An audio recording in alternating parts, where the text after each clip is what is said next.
國真的有爬山電梯嗎？最近一段中國遊客坐電梯爬山的視頻在外網刷屏，垂直山體上透明觀光電梯直穿雲海，幾分鐘從山腳升到山腰，航拍視角下懸崖棧道、盤山步道與電梯交織，像極了科幻電影裡的未來交通網。不少外國網友看完一臉懵，中國人連爬山都要坐電梯，這到底是景區還是科技實驗場？更有人質疑中國花巨資建懸崖電梯純粹是為了炫技，但當他們親自體驗後，他們徹底服了。大家好，歡迎來到星球熱點，國際大事從不缺席，輿論場中抽絲剝繭，聚焦獨家中國資訊，點讚、訂閱加小鈴鐺，帶你用不一樣的視角讀懂中國故事。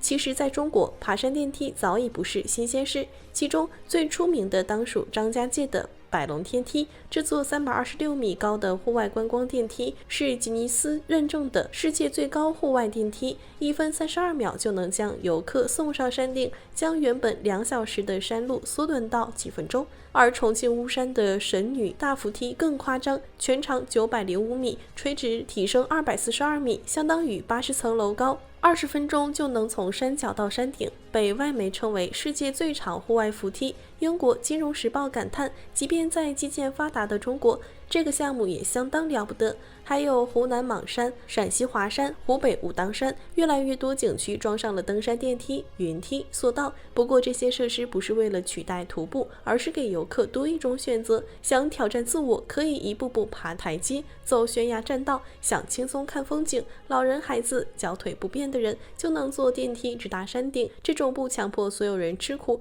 讓每個人都能抵達風景的理念，讓不少外國遊客恍然大悟。一位德國網友實地體驗後留言道：“西方景區只給體力好的人開放美景，中國卻讓所有人都有機會享受，這不是懶，是文明。”韓國旅行團在莽山乘坐雲梯登頂後，也集體豎起大拇指，表示全程輕鬆，美景盡收眼底，下次一定要帶家人再來。此外，有美國博主帶着恐高的朋友挑戰張家界天梯，朋友起初嚇得腿軟，可當電梯穿出雲霧，群山盡收眼底時，他當場激動到哽咽。原來不用累到虛脫，也能看到這樣的人間仙境。數據顯示，中國已進入老齡化社會，每年景區接待的老年遊客、殘障遊客超1000萬人次。過去不少老人年輕時建設國家，翻山越嶺，到老了卻因體力不支，只能望着高山嘆氣。現在電梯、索道、無障礙步道成了時光補償。年輕時他們用腳步建設中國，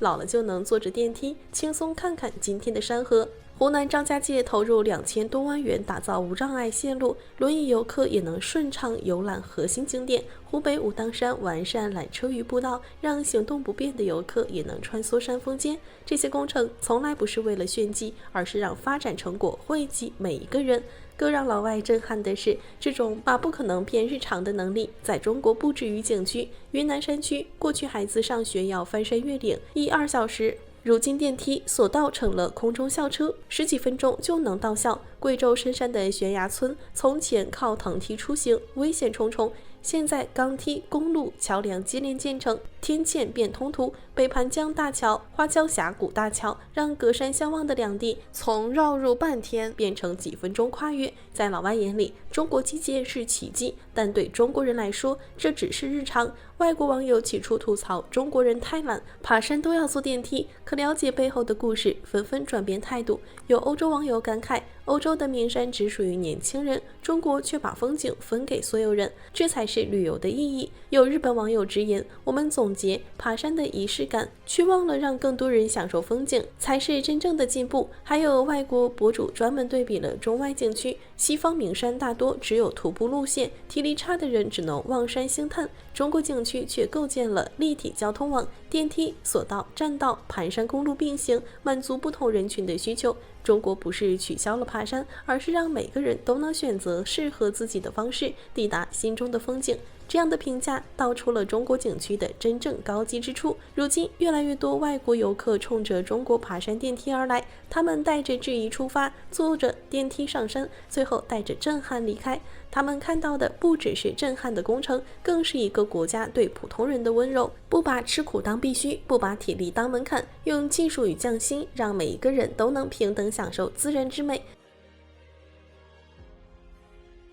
除了爬山電梯，中國還有很多暖心的便民基建，比如在崇山峻嶺的西南地區，掛壁公路與深山便民路橋是比爬山電梯更震撼的生命通道。在太行山深處，村民們一錘一鑿，在懸崖峭壁上開鑿出掛壁公路，沒有大型機械，沒有先進技術，硬是用雙手打通了與世隔絕的山門。從前出山要翻山越嶺一整天，農產品爛在山裡運不出去，孩子上學要冒着墜崖風險走山路，如今汽車可以平穩穿行，村民趕集，孩子上學、看病就醫都有了安全保障。在貴州、雲南的深山峽谷間，一座座便民小橋取代了昔日搖晃的鐵索與危險的渡船。從前隔山隔水難相見，如今幾分鐘就能跨越江河。這些工程沒有華麗的外觀，沒有網紅的熱度，卻實實在在解決了山區老百姓出行難的千年難題，讓深山裡的人也能擁抱外面的世界。這是屬於中國基層最樸素的基建溫情。對於行動不便的群體，全域無障礙設施則是藏在城市與景區裡的無聲關懷。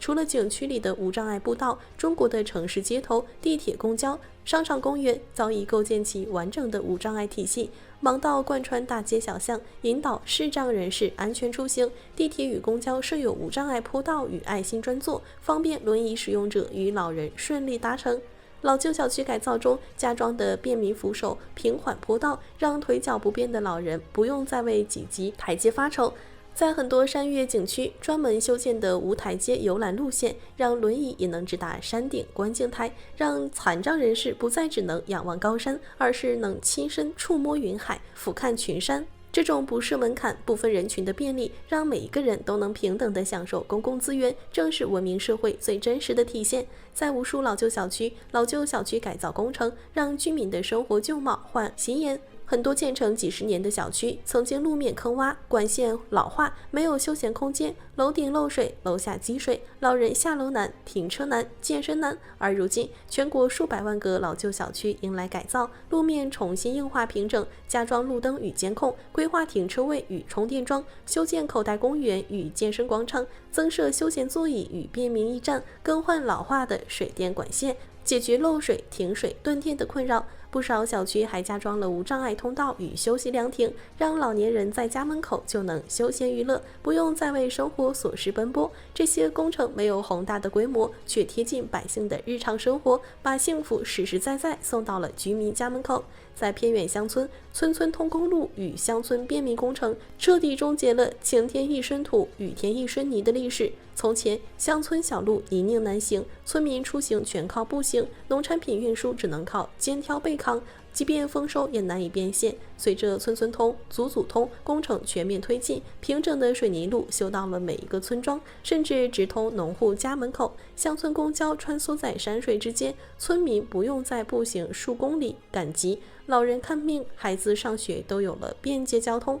同時，農村安全飲水工程讓家家戶戶通上自來水，告別了挑水背水的日子。鄉村電網升級改造，讓深山裡也能穩定供電，家電走進尋常百姓家。5G 信號覆蓋偏遠村落，讓村民也能搭上互聯網快車，直播帶貨、線上學習、遠程就醫成為現實。這些扎根鄉土的基建，縮小了城鄉差距，讓鄉村百姓也能共享發展紅利。在城市通勤中，立體交通網絡與便民慢行系統讓出行更加高效舒適。遍布全國的高鐵網絡讓千里迢迢變為朝發夕至，普通人也能輕鬆跨越山海。城市地鐵、輕軌、快速公交緩解了通勤壓力，讓上班族不用再被困在擁堵的車流中。而人行天橋、地下通道、濱河綠道、城市慢行系統則讓步行與騎行變得安全愜意。很多城市的天橋不再只有陡峭台階，而是搭配平緩坡道，方便嬰兒車與輪椅通行。